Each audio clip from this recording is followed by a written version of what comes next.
السلام علیکم۔ اردو کے طالب علموں کے لیے درسی کتاب کو جمع کرنا ابھی تک مشکل مسئلہ ہے، اور یہ بھی حقیقت ہے کہ اردو ادب کے طلباء کو نصاب سے متعلق مواد ایک جگہ دستیاب نہیں ہوتا، اور شامل نصاب زیادہ تر امدادی مواد طلباء کو نصاب کے دسترس سے باہر ہوتے ہیں۔ یونیورسٹی کیمپس کے طالب علموں کو تو لائبریری سے کتاب مل جاتی ہے، لیکن دیہاتی اور مضافاتی علاقوں میں طالب علم کو نصاب سے متعلق کتاب مل جانا تو مشکل ہے۔ ایسے ماحول میں طالب علموں کو خواہش ہوتی ہے کہ ایسی درسی کتاب یا ویڈیو مل جائے جس میں نصاب سے متعلق تمام متن فراہم و اشارہ کا دستیاب ہو جائے، اور ساتھ ہی ساتھ تو ابھی ایگزام بھی ہونے والا ہے سیکنڈ سیمسٹر کا، تو اس لیے اس اردو جدید نصاب حصہ اول BA سال اول سیکنڈ سیمسٹر کا انتخاب کیا گیا ہے، کیونکہ سیکنڈ سیمسٹر کا ہی ایگزام ہونے والا ہے ابھی۔ تو ہم بنا دیر کیے ہوئے اپنا سبق اسٹارٹ کرتے ہیں۔ تو آج کا ہمارا پہلا سبق ہے کمپیوٹر کی تعریف۔ بسم اللہ الرحمن الرحیم۔ انسانی زندگی کو آسان اور خوبصورت بنانے کے لیے انسانی ذہن نے ہمیشہ سے بے انتہا کوششوں اور محنتوں سے ایسی ایجادات کی ہے جن کی بدولت آج کا دور ترقی اور انفارمیشن ٹیکنالوجی کا دور کہا جاتا ہے، اور کمپیوٹر کی ایجاد تو موجودہ عہد کی سب سے زیادہ کارآمد، مفید اور حیرت انگیز ایجاد ہے۔ آج کمپیوٹر ہماری زندگی کا لازمی حصہ بن چکا ہے، اور آئندہ زمانے میں کمپیوٹر کی تعلیم نہ رکھنے والے شخص کو ان پڑھ سمجھا جائے گا، چاہے وہ روایتی طور پر کتنا ہی تعلیم یافتہ کیوں نہ ہو۔ کمپیوٹر نے انسانی زندگی میں واقعی انقلاب برپا کر دیا ہے۔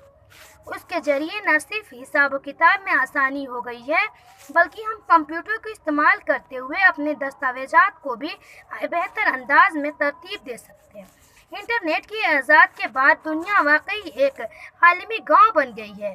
آپ ایک کمرے میں رہتے ہوئے پوری دنیا کے سیر انٹرنیٹ کے ذریعے کر سکتے ہیں، اپنے پسندیدہ لوگوں سے گفتگو کر سکتے ہیں، ان کی بولتی ہوئی تصویریں دیکھ سکتے ہیں، اپنی معلومات میں بے پناہ اضافہ کر سکتے ہیں، تھوڑی سی محنت سے خاصی رقم کما سکتے ہیں، وغیرہ وغیرہ۔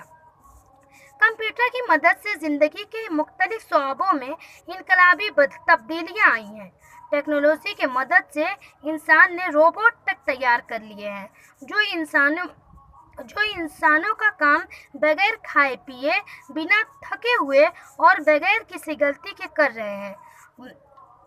غرض کہ کمپیوٹر نے انسانی زندگی کو خوشگوار بنا دیا ہے۔ کمپیوٹر انسانی زندگی کو بے شمار طریقوں سے متاثر کرتا ہے۔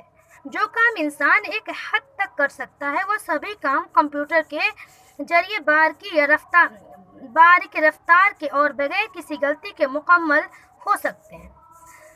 آج زمانہ ایک نئے سماج کی بنیاد رکھ چکا ہے جو پوری طرح سے کمپیوٹر پر منحصر ہے۔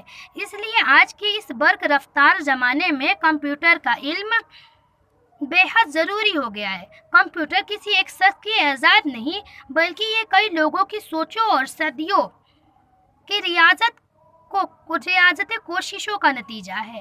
آغاز میں انسان کو ایک ایسی مشین کی تلاش تھی جو کم وقت میں زیادہ سے اشیاء کو گن سکے یا اس کا حساب کر سکے۔ بڑھتے وسائل کی ضرورت کو پیش نظر کئی صدیوں پہلے ایبکس نامی ایک مشین سے گیندوں کو سلائیوں میں پرو کر گننے کے لیے استعمال کیا گیا، جسے گنتارا کہا جاتا ہے، جسے دنیا کے پہلے کمپیوٹر کا خاکہ بھی کہا جاتا ہے۔ گنتارا کی ترقی کا پہلا زمانہ میسوپوٹامیہ میں وارد ہوا۔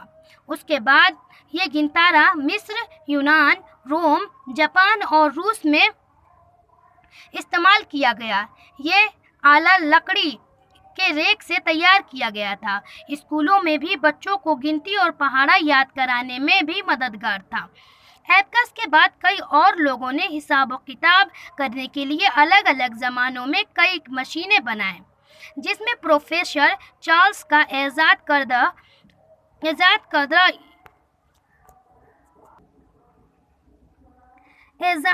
ڈفرینس انجن اور چارلس بابیج کی دوسری ایجاد